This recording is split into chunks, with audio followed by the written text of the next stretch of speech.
Buenos días, señores, ¿me escuchan?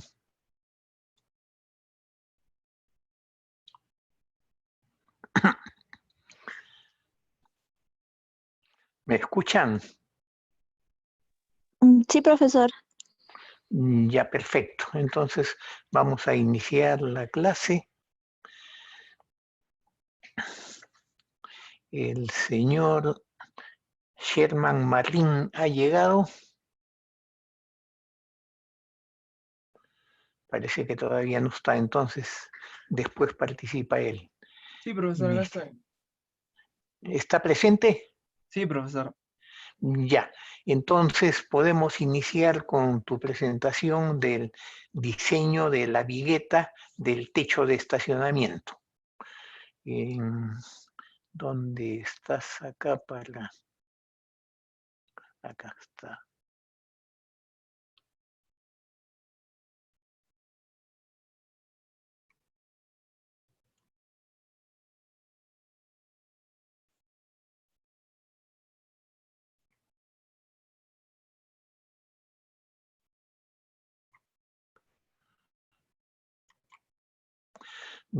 Ya puedes iniciar tu presentación.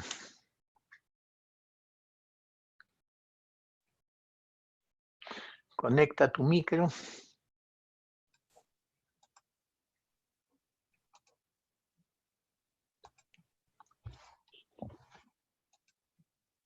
¿Se logra ver la pantalla? Sí, estoy viendo la pantalla.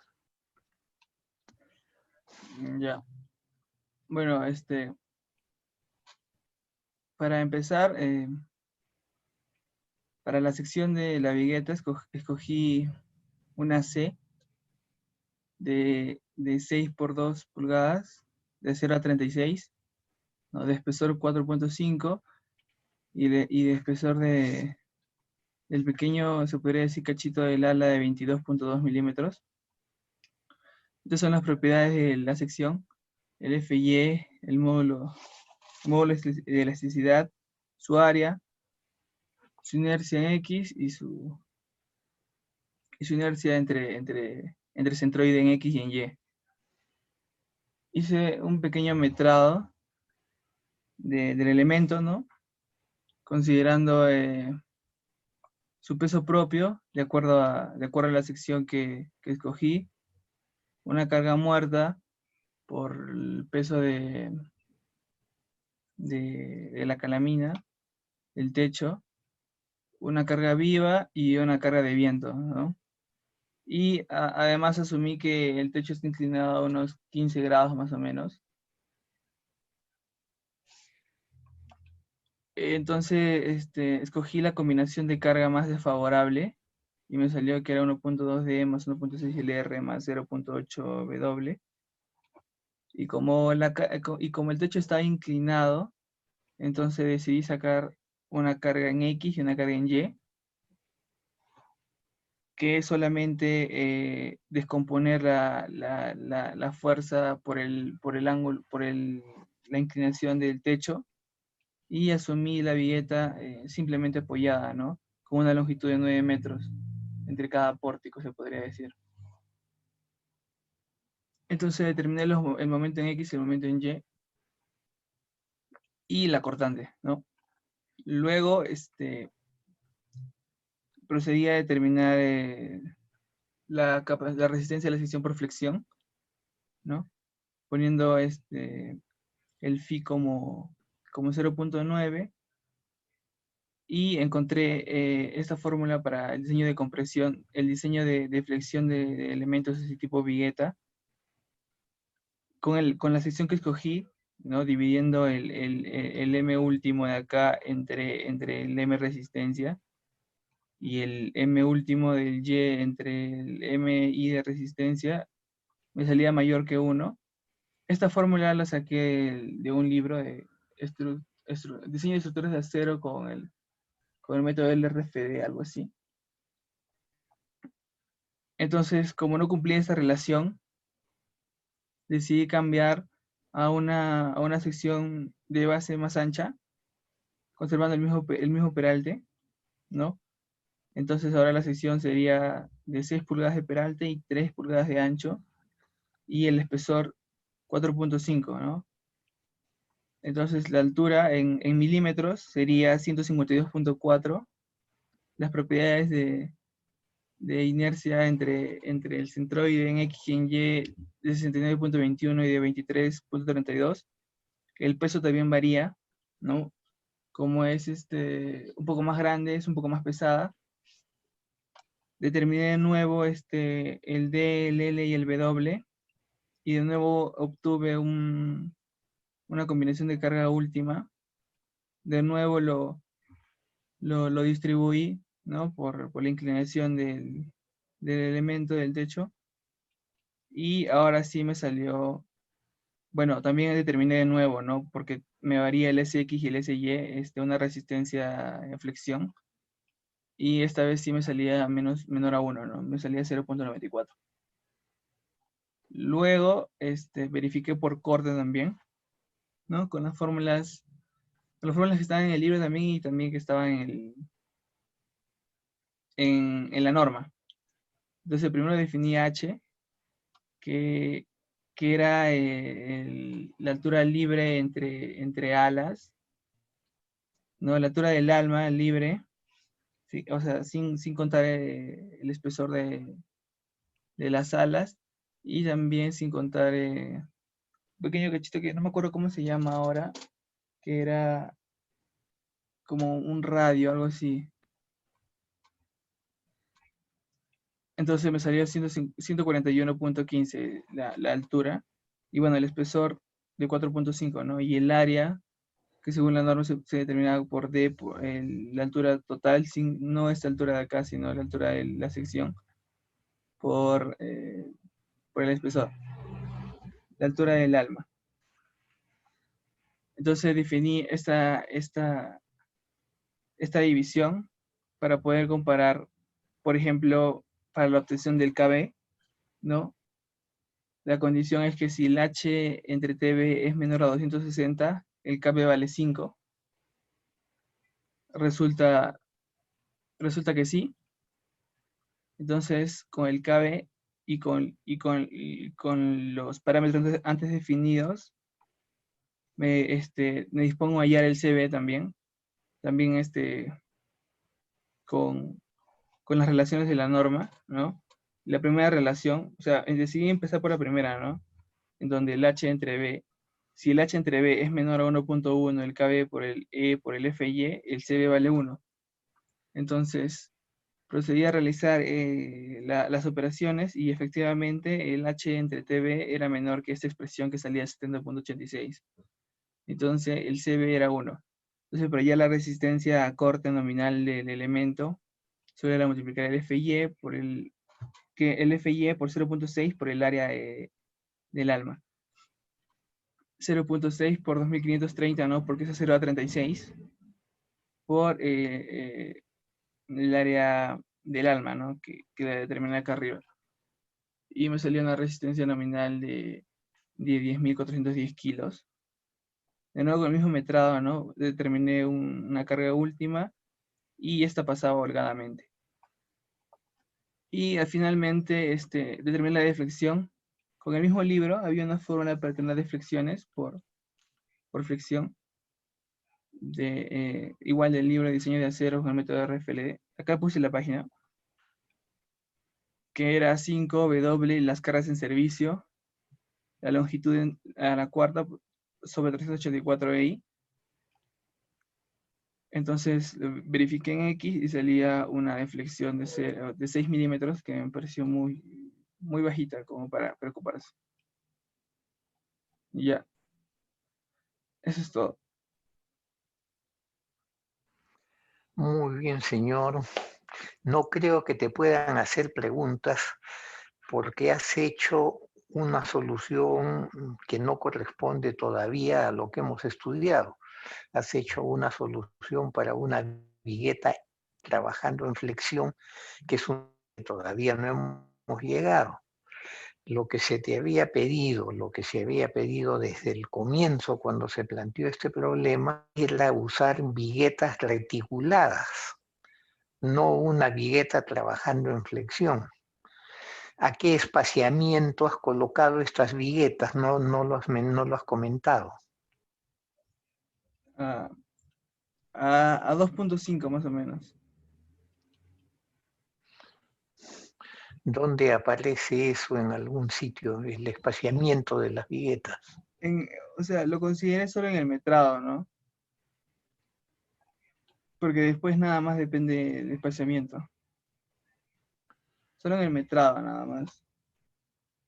Y como, como no me, como en realidad el problema del diseño, entonces no me explayé mucho en el metrado, ¿no? Solo coloqué los resultados nada más. Mm. ¿Y esta carga L qué cosa es? Es la carga viva que he asumido para el techo. La carga viva. ¿Cuánto es la carga viva asumida? Le puse 15 kilos por metro lineal. No, pues las cargas se dan en kilos por metro cuadrado. ¿Cuántos No, kilos sí. por metro cuadrado has asumido? Ya, en esta, si no me equivoco, he asumido 30 más o menos, poco menos. Y pones a 2,5 metros las viguetas, entonces 30 por dos No, metros y entonces, medio son 75. sí, entonces un poco menos. Es que como era Es, un techo y asumí que no iba a acceder casi nadie. es que las sobrecargas no las puedes asumir. Las sobrecargas tienes que tomar lo que dice la norma peruana de cargas. Lo hemos visto en clases pasadas, en el desarrollo de ejemplos, todo, las sobrecargas de la norma de cargas para techos livianos, como este caso, la mínima es 30 kilos por metro cuadrado. No, no está bien resuelto el problema, no estás apoyándote en la normativa peruana. No puedes Sí, inventar una sobrecarga que si a 2,50 metros estás poniendo cuánto. Eh, déjame ver esto un momentito. Acá 15 kilos entre 2,5, 6 kilos por metro cuadrado de sobrecarga. Eso es absurdo. Sube una persona a trabajar ahí que puede ocupar un área de 1 metro cuadrado. Bueno, pues si se cae a plomo todo el techo.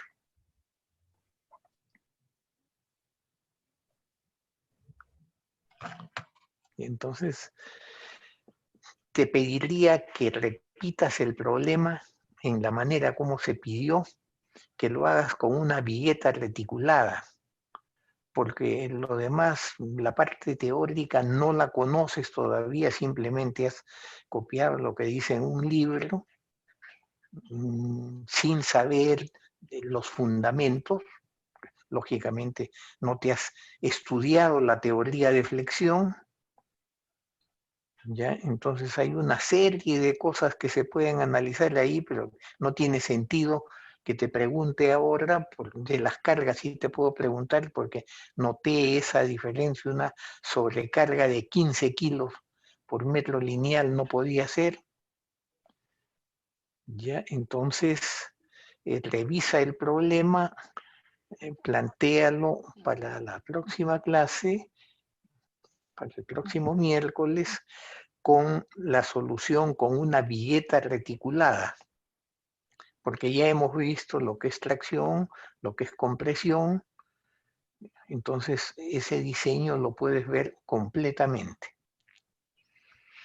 Lo dejamos ahí nomás porque no vale la pena preguntarle algo salvo esa definición de cargas. Examina y trabaja con la norma de cargas para determinar bien las cargas. Compañeros tuyos habían determinado las cargas y ellos habían trabajado con los 30 kilos por metro cuadrado.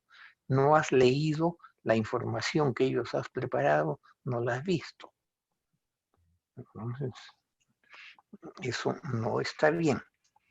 Entonces quedamos así. Para la próxima clase vemos lo que corresponde al problema que tú debes resolver. ya listo. Muy bien, señor.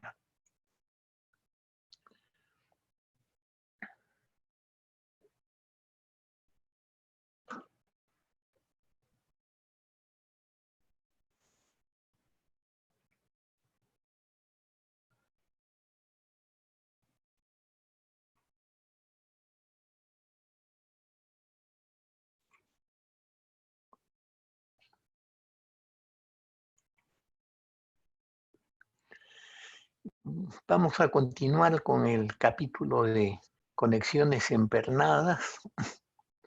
Vamos a repetirlo muy rápidamente con cosas que habíamos visto en la clase pasada para tener unidad en la presentación. Y ya les he dejado en el Paideia este archivo.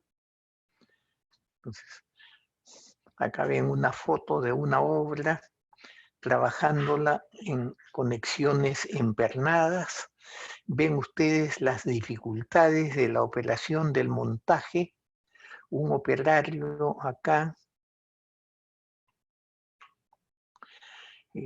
sentado en un apoyo provisional mientras le comienzan a trasladar, la grúa está trasladando una de las vigas de ariostramiento que tenemos acá, vigas de apoyo de la cobertura, que la han comenzado acá a colocar. Se ven las planchas para después vaciar la losa de concreto. Y se dan cuenta las dificultades de que las conexiones en obra que se van a colocar acá con el personal en condiciones muy precarias para el trabajo, efectuar una conexión soldada, tapándose la cara para que no dañe la vista el arco de soldadura, es muy difícil que se pueda efectuar bien una conexión ahí soldada. Por eso la recomendación siempre es que las conexiones de taller deben ser soldadas. Como ven acá, las vigas ya vienen con... Profesor, sí, ¿cómo está? Buenos días. ¿No está proyectando su presentación? sí, déjenme ver. Acá aparece que el video se está proyectando. Lo que puede haber pasado es lo de la conexión de su compañero de ustedes. Vamos a...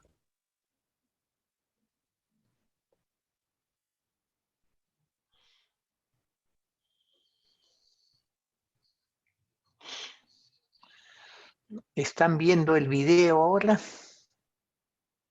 O sea, sí se ve su pantalla, pero solamente se ve el menú, solamente se ve la pantalla de su carpeta de curso 2020. No se ve la diapositiva, ni video, ni nada. Ya, voy a salir de acá para ponerla de nuevo.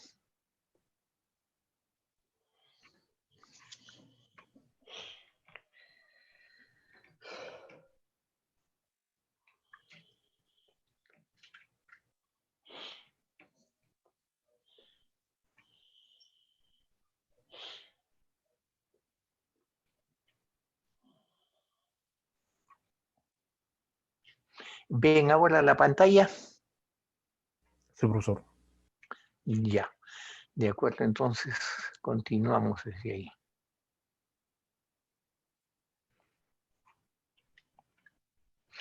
Ya, entonces les decía que con estas dificultades de hacer la construcción en la forma normal, cuando se está iniciando el montaje de un piso, la conexión soldada es muy peligrosa, muy difícil de que se pueda ejecutar bien.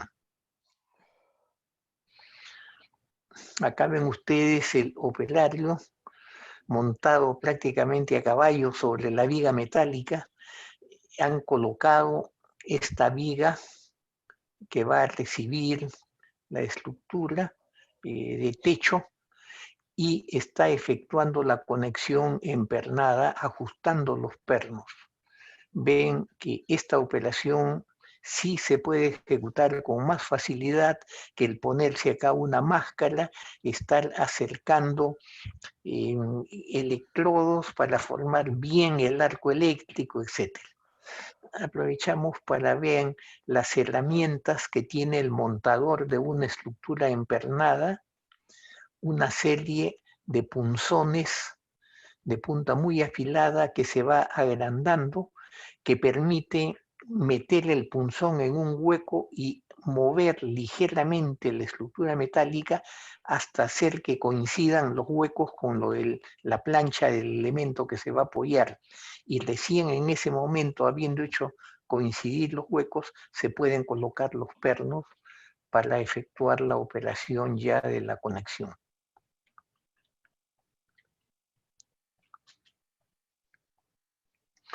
Esto es lo que ya habíamos visto, que se emplean pernos A325 y A490, que son los pernos de alta resistencia, los pernos de fabricación nacional.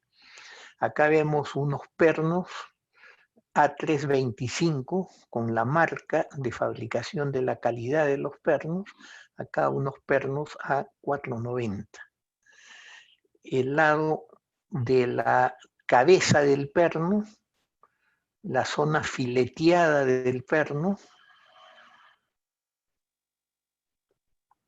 la tuerca que se ha colocado, las arandelas que se colocan normalmente en el lado de la tuerca solamente.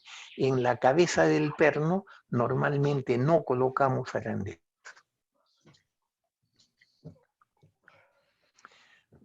Acá se ve una arandela endurecida, biselada, que les había hablado en la clase anterior, y que se emplea para el caso de conexión en superficies inclinadas, por ejemplo, la de un canal o de una viga S.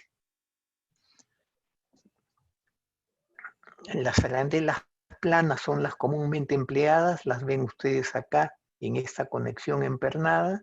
Se ve la zona fileteada del perno, la tuerca y la arandela para el apoyo. En los pernos A325 se coloca una arandela debajo de la tuerca. No es necesario colocar dos arandelas. Esto es lo que habíamos visto. Los diámetros más empleados son los de 3/4, 7/8 y 1 pulgada. Se había mencionado en una diapositiva anterior que las conexiones de deslizamiento, las conexiones más empleadas son la conexión de aplastamiento, que es el tipo de conexión, por ejemplo, que en resistencia de materiales les han enseñado, donde se verifica que el perno se verifica contra el aplastamiento, contra las planchas, y la resistencia al corte para poder transmitir la fuerza de una plancha a otra. El otro tipo de conexión muy importante que vemos acá son las conexiones de deslizamiento crítico. Son aquellas, la presentación de la conexión de aplastamiento y de la de deslizamiento crítico es la misma, pero son aquellas en que no se permite el deslizamiento entre las partes conectadas. Es decir, se ajustan los pernos de tal manera que se genera una fuerza de fricción que excede a la fuerza cortante aplicada. Entonces el perno no se puede mover. En una conexión de aplastamiento, ya hemos visto en la clase anterior, o se ha comentado antes, cuando vimos el tema de conexiones, el hueco para colocar el perno es 2 milímetros más grande que el perno. Entonces, a la hora que por el aplastamiento, para que pueda desarrollarse la fuerza de aplastamiento que mantiene el equilibrio, el perno tiene que desplazarse un poquito hasta chocar con la plancha. Se puede mover 1 milímetro, que es en la condición ideal el espacio a cada lado, pero puede haber quedado pegado a un lado y entonces al otro lado hay 2 milímetros para desplazarse. Entonces se mueven las conexiones de aplastamiento, cantidades muy pequeñas, pero cuando son muchas conexiones de aplastamiento en una viga larga, por ejemplo, porque hay elementos en traslape o en un tijeral donde pudieran estar empernadas las conexiones de todos los nudos, como en una viga de un puente, estas deformaciones se van acumulando y dan una deformación adicional a la deformación elástica que a veces excede el valor de la deformación elástica. Por eso es que en la mayoría de las conexiones estructurales se prefiere emplear las conexiones de deslizamiento crítico con las que se evita que se muevan los nudos, mientras no se exceda la fuerza de fricción, que es la condición de diseño. Esto ya lo habíamos visto, esta figura, en la clase anterior. Igualmente esta figura con las características de las dimensiones. Acá tenemos la manera como trabaja una conexión empernada. Vamos a acercar un poco la imagen. Esta es una conexión empernada para dos planchas traslapadas. Hay una pequeña excentricidad, como ven acá, la fuerza P no está alineada con esta. En planchas de dimensiones normales, esta excentricidad se desprecia y se trabaja como si las fuerzas P estuvieran alineadas. La cabeza del perno está en un lado, la tuerca en el otro lado, y la condición de diseño es siempre que la parte fileteada del perno debe sobresalir de la tuerca. ¿Por qué? Porque la conexión entre la resistencia y el perno se da a través de los filetes y está diseñada la cabeza, la tuerca, para que haya un número suficiente de filetes para que pueda transmitir toda la fuerza de tracción producida por el torque al ajustar los pernos.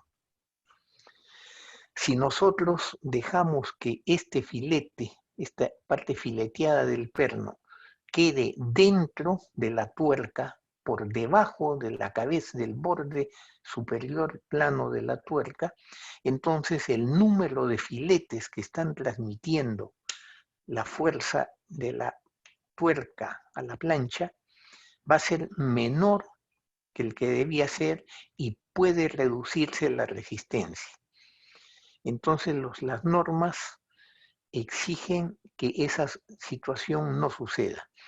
La longitud mínima que había que agregar al grip que habíamos visto en la tabla de la ISC en la clase pasada, contempla que sobresalgan los filetes de la cabeza de la tuerca. Esta es la manera como trabaja en una conexión de deslizamiento. Lo vemos en la segunda figura. La fuerza P produce una fuerza cortante, pero al perno se le ha ajustado, se le ha aplicado una fuerza, un torque con las llaves al ajustar la tuerca que presionan las planchas y al presionar las planchas comprime esta plancha porque al ajustar esta tuerca acá, la tuerca avanza en el sentido vertical y comprime las planchas. Esa compresión en las planchas se traduce en una tracción en el perno. La compresión en las planchas va a crear una fuerza de fricción. Mu, el coeficiente de fricción, por la fuerza T, nos va a dar la fuerza de fricción. Si la fuerza P que estamos ejecutando es menor que mu por T, entonces esta unión no se puede desplazar.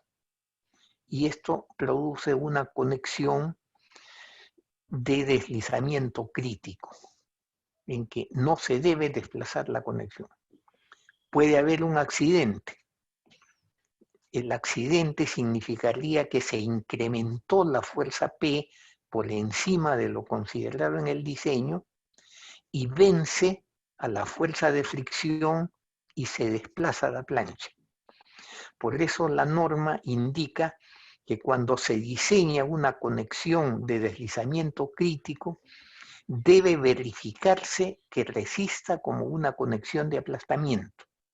Porque si hay un accidente y se excede la fuerza P, la fuerza de fricción, perdón, entonces pasa a trabajar como una conexión de aplastamiento y tendrá un poco de movimiento, pero no hay ningún problema de una falla estructural. Y no habíamos visto la segunda parte.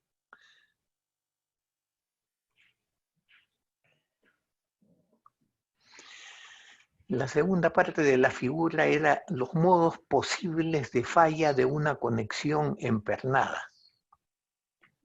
Ya es una conexión empernada genérica. Estamos hablando de una conexión de aplastamiento, en que se están moviendo las planchas. El primer tipo de falla es la falla de corte que estamos viendo acá en esta figura. La fuerza cortante excede la resistencia en corte del perno, se fractura el perno y las planchas se deslizan. Esto produce un colapso.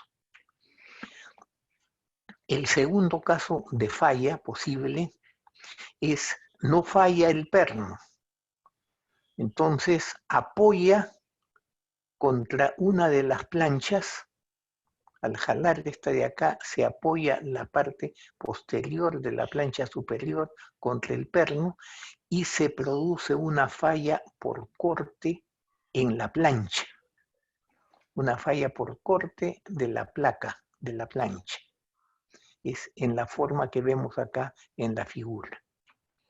Un tercer caso es el perno no falla por corte, el perno se apoya contra las planchas y que pudiera haber una falla de aplastamiento del perno.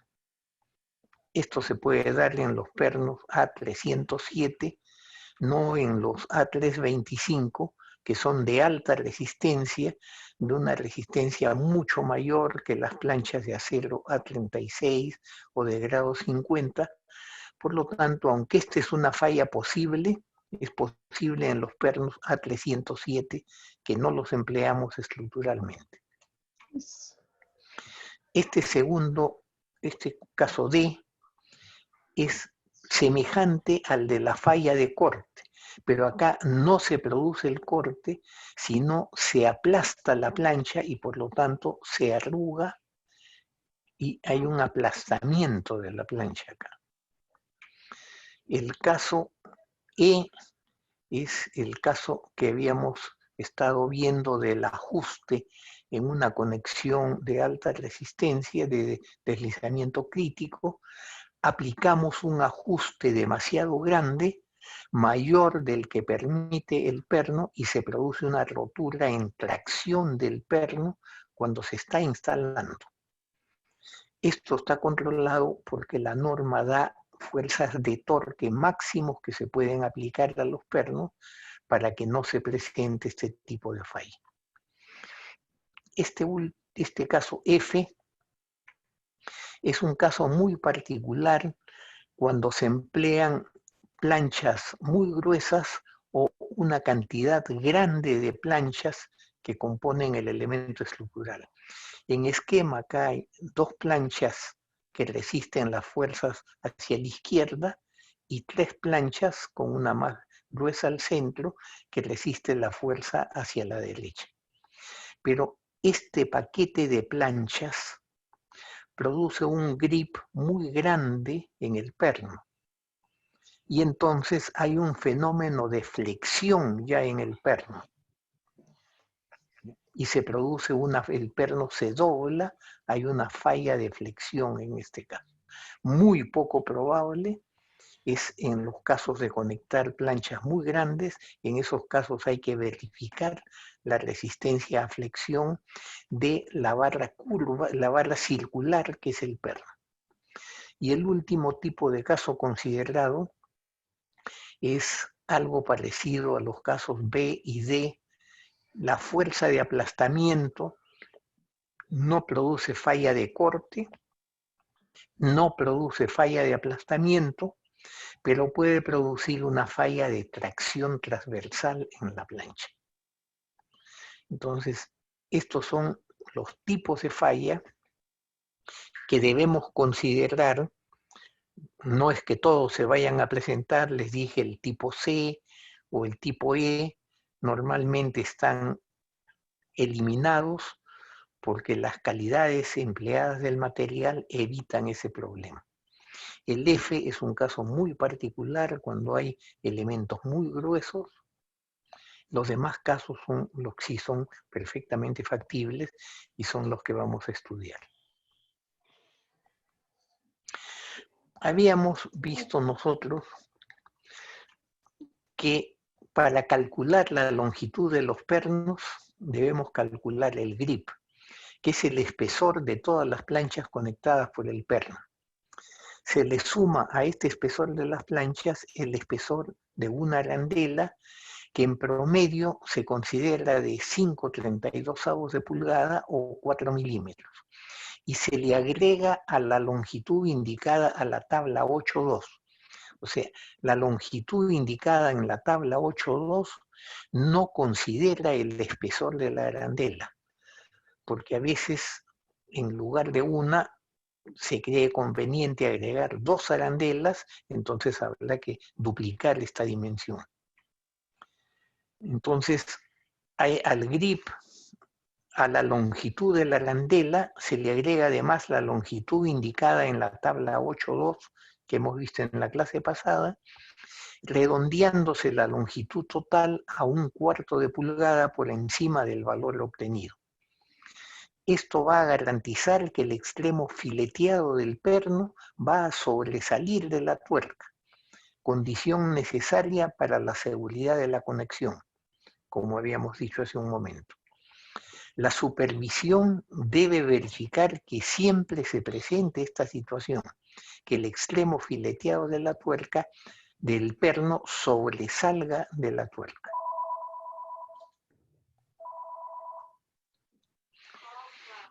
Esta es una figura que aparece en el manual de la ISC.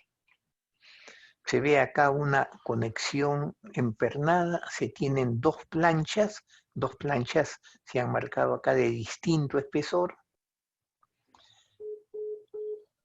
No se ha dibujado acá está, perdón, el espesor de la arandela, 5/32 de pulgada. El grip, la suma del espesor de las planchas, la tuerca, la parte empernada, y esta es la parte del eje que no está empernado. En este caso, el plano de corte es siempre el encuentro entre las dos planchas. El plano de corte, en este caso particular, estaría saliendo fuera de la zona fileteada del perno.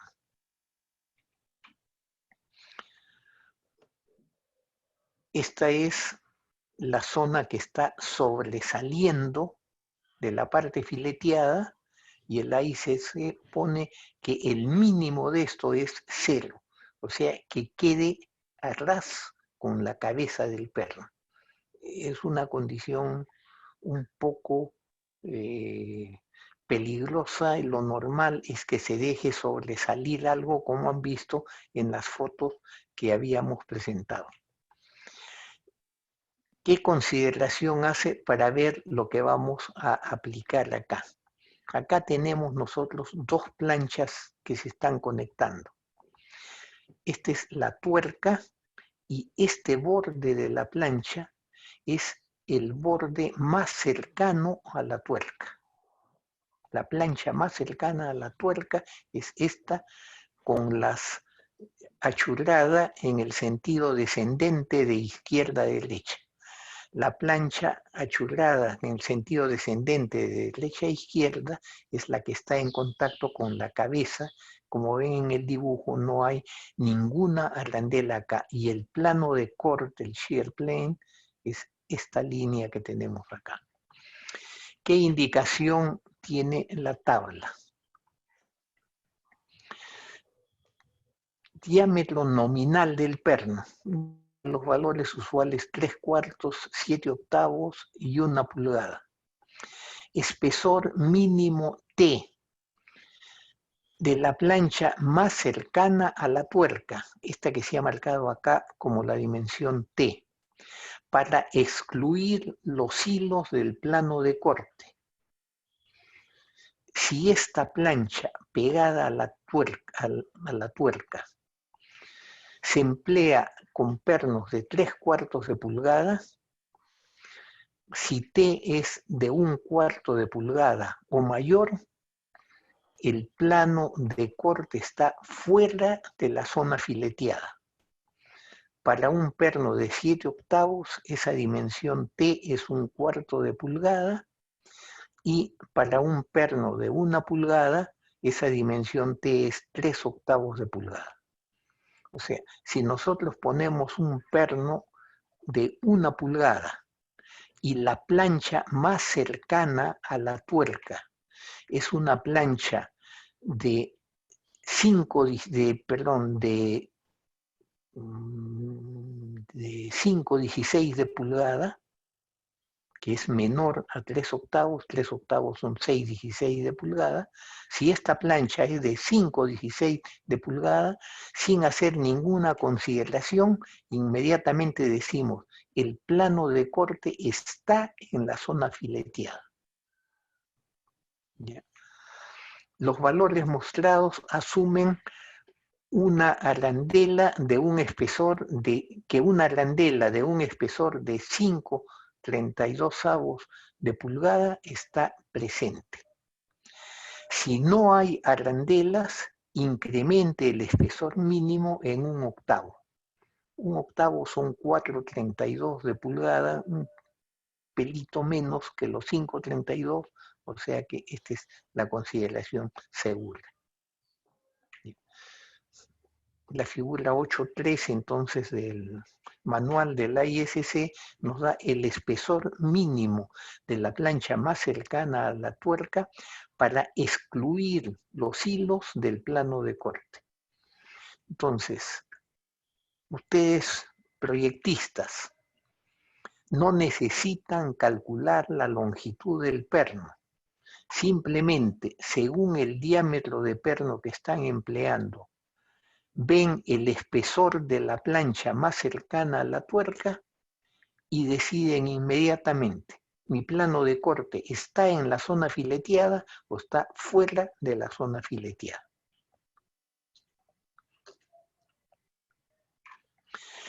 Para calcular la longitud de los pernos, les decía que esto para el proyectista estructural no le interesa, pero para el que trabaje en una maestranza metálica sí es esencial para poder poner en sus planos de taller de qué longitud es cada perno de las conexiones. Primero se calcula el grip, que es el espesor de todas las planchas conectadas por el perno. Se le suma el espesor de la arandela, que en promedio se considera de 5/32 de pulgada o 4 milímetros. Se le agrega la longitud indicada en la tabla 8.2 y se redondea la longitud total al 1/4 de pulgada por encima del valor obtenido. Este es un caso real. Se está conectando un ángulo de alas desiguales de 4 pulgadas por 6 pulgadas por media pulgada de espesor a una plancha de media pulgada de espesor. Las dos planchas son iguales de media pulgada. El perno es de 7/8 de pulgada. Vamos a mirar la tabla anterior. Para un perno de 7/8 de pulgada, la plancha cercana a la tuerca debería ser por lo menos de 1/4 de pulgada para excluir el plano de corte de la zona fileteada. En este caso, la plancha cercana a la tuerca es de media pulgada, mayor que 1/4, por lo tanto el plano de corte debe estar excluido de la zona fileteada. En la tabla se ha calculado acá la longitud del perno, media pulgada y media pulgada es 1 pulgada, la longitud a agregar en la tabla anterior para pernos de 7/8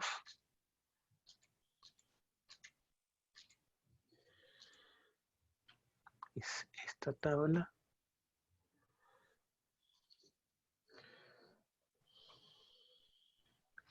Para pernos de 7/8 a la longitud del perno y al grip agregarle 1/8 de pulgada.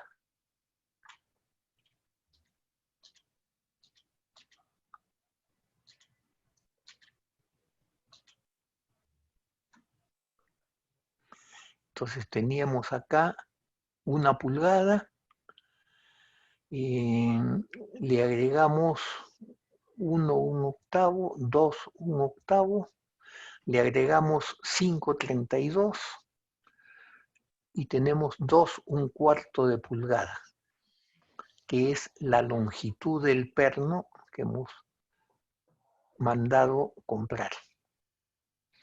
Dibujamos a escala la conexión para ver el detalle.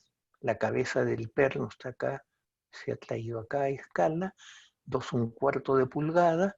Se han dibujado las dos planchas de media, la arandela acá de 5/32 de pulgada, el tamaño de la cabeza de la tuerca, la dimensión H que está en la tabla 8.2, y vemos que está sobresaliendo un poco la parte fileteada.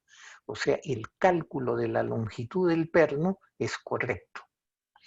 Vemos también que el plano de corte está ampliamente dentro lejos de la zona fileteada. Está en la zona donde no hay filetes. Esta conexión de corte entonces se va a diseñar considerando que el corte se presenta en la zona no fileteada. No necesitamos hacer este dibujo a escala para hacer esta verificación. Solamente nos bastaba verificar que media pulgada es mayor o igual, excede a 1/4 de pulgada que está en la figura anterior, y por lo tanto esta condición del plano de corte fuera de la zona fileteada se está cumpliendo.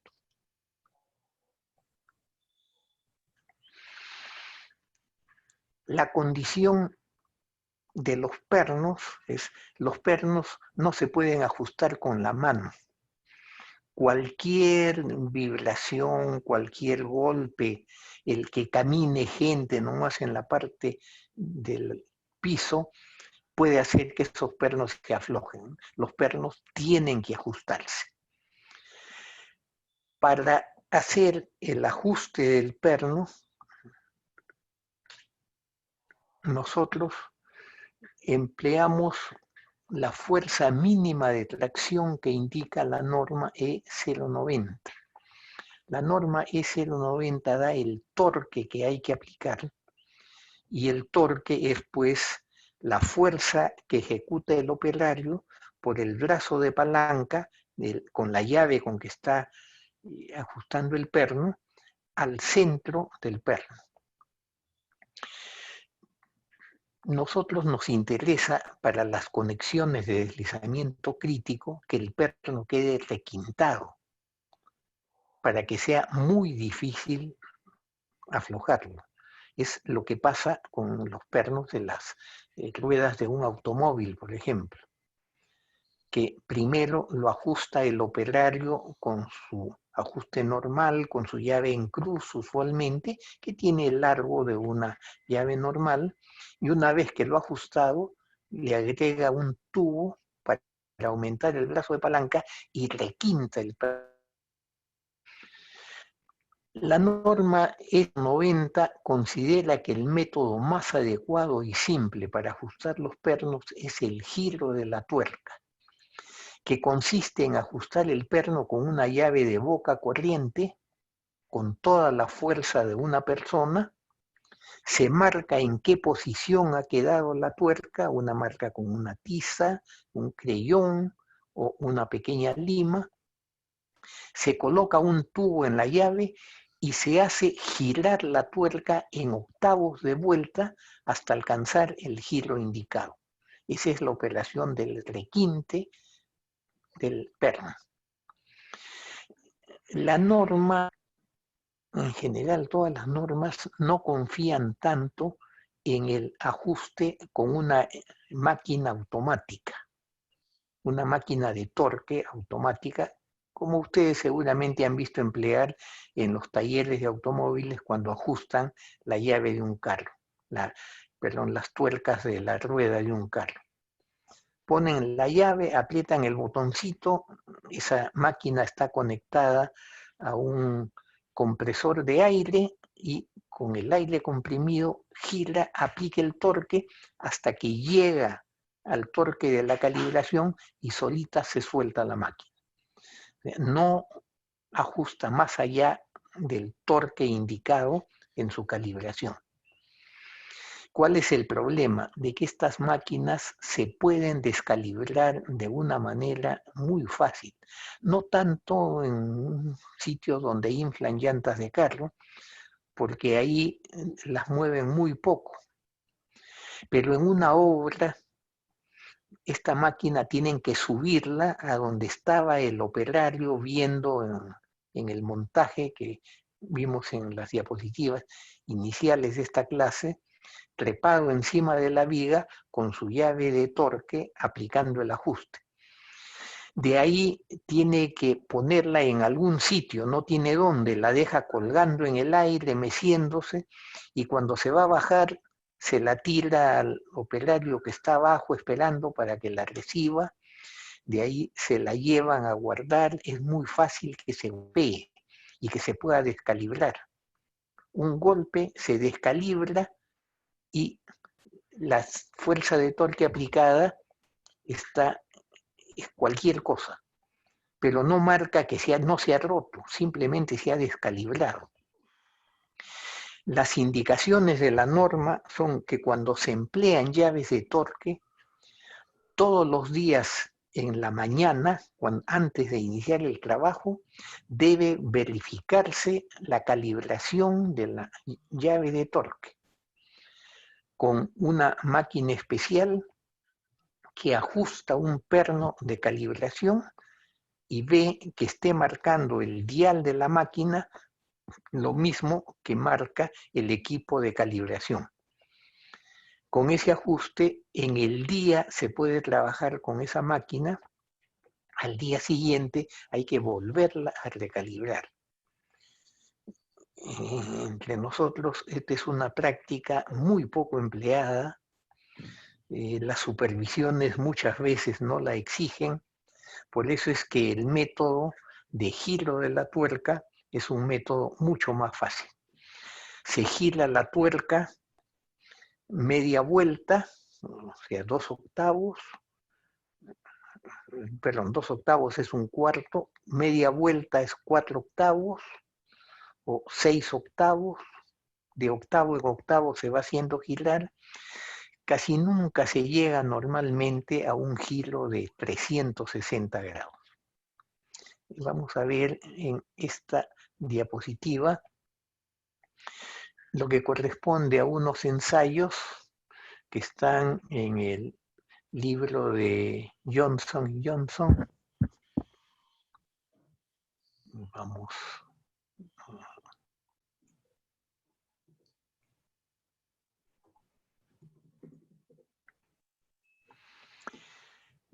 Un ensayo tomado de los ensayos de Rand Fisher en la bibliografía de este libro, en el 4.12, de comportamiento de pernos A325.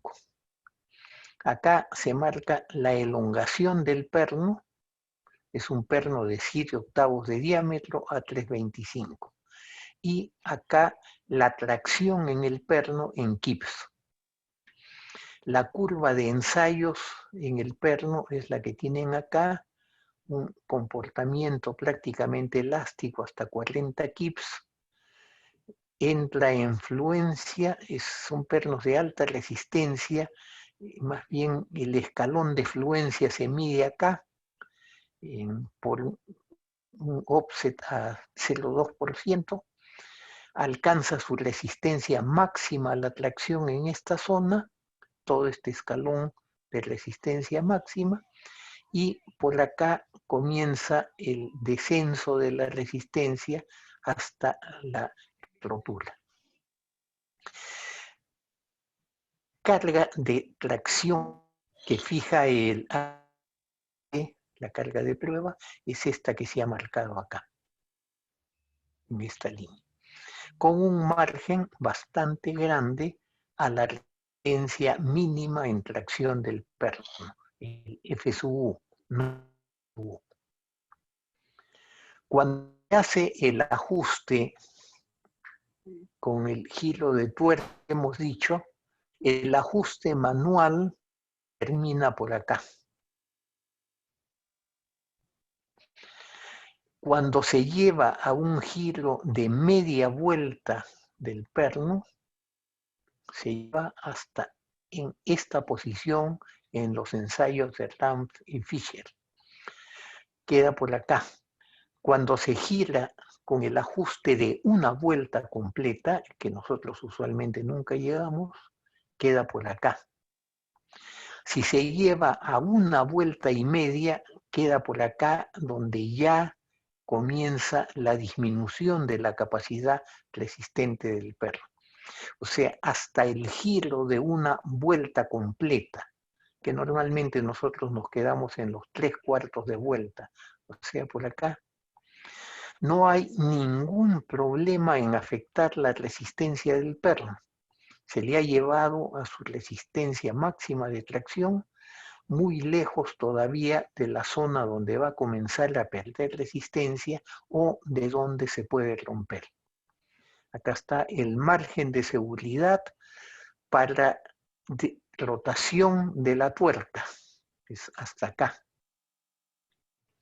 El margen de seguridad de resistencia para la calibración con el método de la llave de torque, que es esta de acá, entonces nos da márgenes en más resistencia de tracción, más fuerza de tracción aplicada al perno, que es más fuerza de fricción y mayor capacidad de resistencia al corte, sin llegar a una deformación peligrosa en el perno. Por eso es que este método, fácil de aplicar, fácil de controlar en obra, se marca hasta dónde ajustó el hombre y después se marca viendo las marcas en la tuerca y en la plancha, qué giro se le ha aplicado y se puede comprobar que estamos en esta condición. Bueno, señores, son ya las 11 de la mañana. Tenemos que terminar la clase. ¿Hay alguna pregunta? ¿Sí? No escucho nada.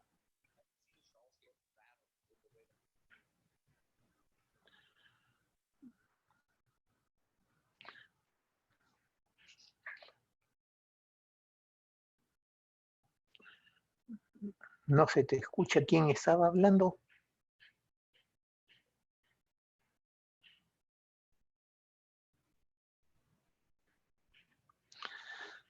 ¿Quién quería hacer alguna pregunta?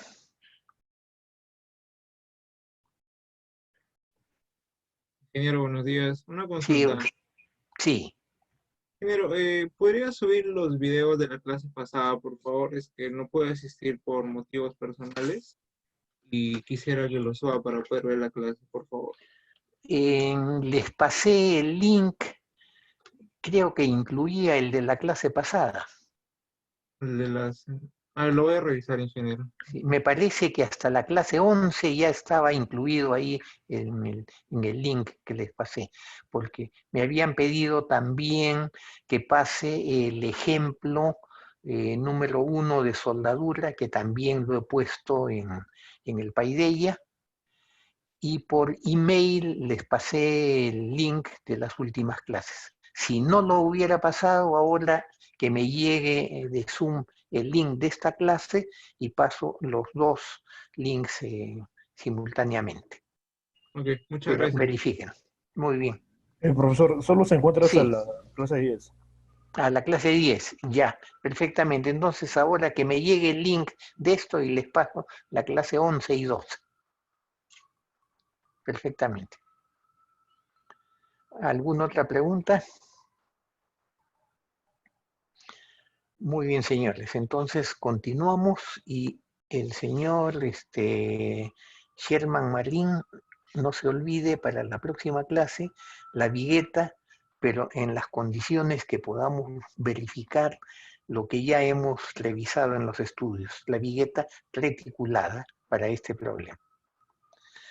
Muy bien, señores, hasta el próximo miércoles.